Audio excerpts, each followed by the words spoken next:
जीवन में गुरु का होना बड़ा आवश्यक है। गुरु मंत्र लिया है अच्छी बात है, नहीं लिया गुरु तो भगवान शिव को गुरु बना लो।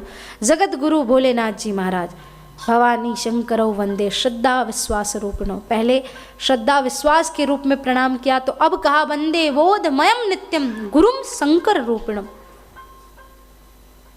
जीवन में एक सच्चे सदगुरु का होना बहुत आवश्यक है।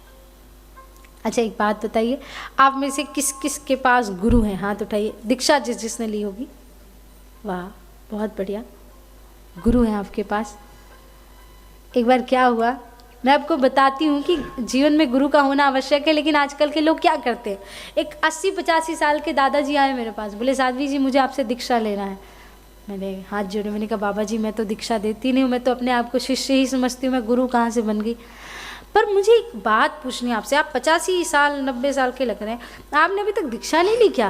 बोले ली थी मैंने 2 बार। मैंने कहा क्या? बोले हाँ 2 बार। मैंने कहा तो अच्छा क्या हुआ? बोले पहले गुरुजी तो ऊपर चले गए। मैंने कहा फिर मैंने दूसरे गुरुजी से लिया तो मैं मंत्र भूल गया। मैंने कहा आप तीसरा मुझे मारने का सोच रहे थे क्या आप? मैंने कहा देखो, गुरु एक होता है, जिससे दीक्षा ली जाती है वो एक गुरु होता है। शिक्षा गुरु बहुत हो सकते, कहते हैं गुरु गीता में कहा गुरुर त्यागात भवेत मृत्यु, मंत्र त्यागात दरिद्रति, गुरुर मंत्र परित्यागम रौरवम नरकम व्रजेत। गुरु के मंत्र का परित्याग करने वाला व्यक्ति, गुरु की निंदा करने वाला व्यक्ति, गुरु की निंदा सुनने वाला व्यक्ति रौरव नरक में जाता है। अब आप लोग नरक वर्क में मानो चाहे ना मानो, पर नरक होते हैं, ये बात सत्य है।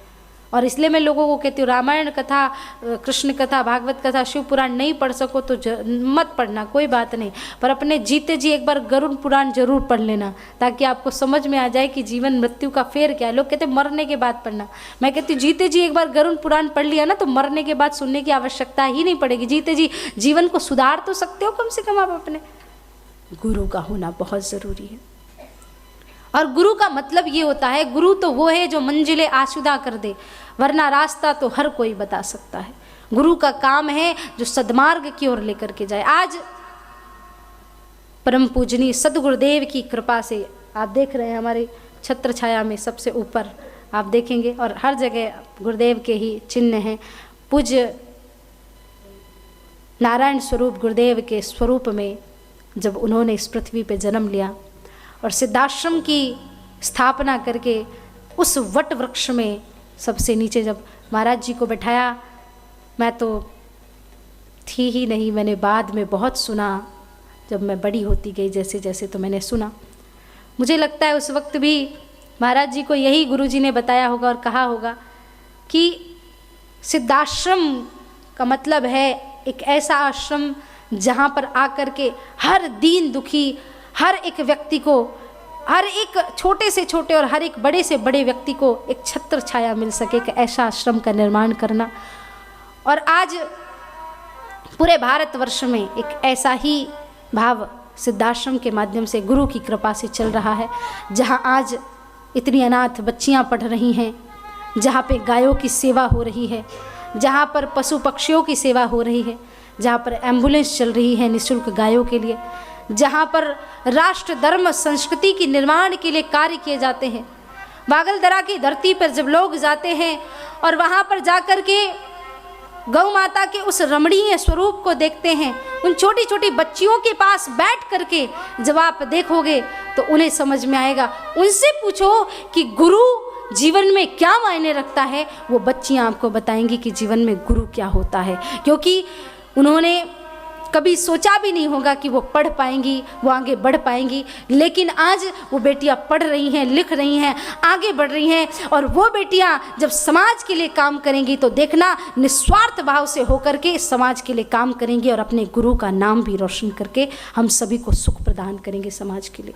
इसलिए आप सभी से निवेदन है, हम जो कथा ये कर रहे हैं उन्हीं बच्चियों के निमित्त में, अपने गुरुदेव के मार्गदर्शन में, अपने गुरु के कहे हुए वचनों के माध्यम से जो हमें शिक्षा मिली है, जो पूज्य महाराज श्री को शिक्षा मिली है, गौ सेवा करते हैं। उन गौ सेवा के माध्यम से जो भी हमें संसार में हम भटकी बीमार असहाय गायें हैं उनको लाते हैं, उनकी सेवा करते हैं, उन छोटी छोटी कन्याओं की सेवा करते हैं जो शिक्षा के अभाव से कहीं, तो जितना भी हो सके एक गाय की सेवा का पुण्य ले लीजिए।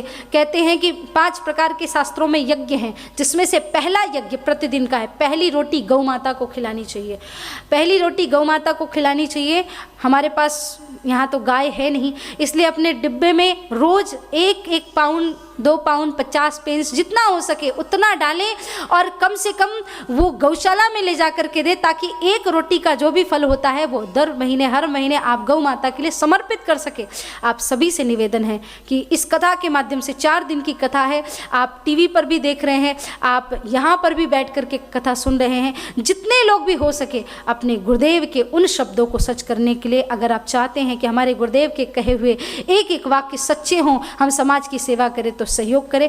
और आइए हम भी अपने गुरुदेव के चरणों में एक बार सच्चे मन से प्रणाम करें।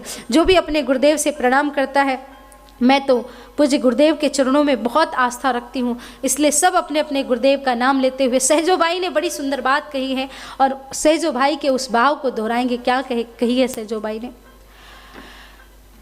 पिता से माता 100 गुना करती सुत से प्यार, माता से हरि 100 गुना, हरि से गुरु 100 बार।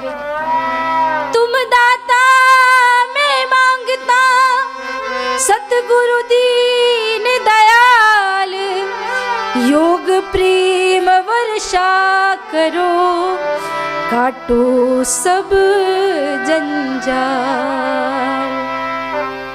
पिता से माता 100 गुना, एक पिता से माता कई गुना प्यार करती हैं,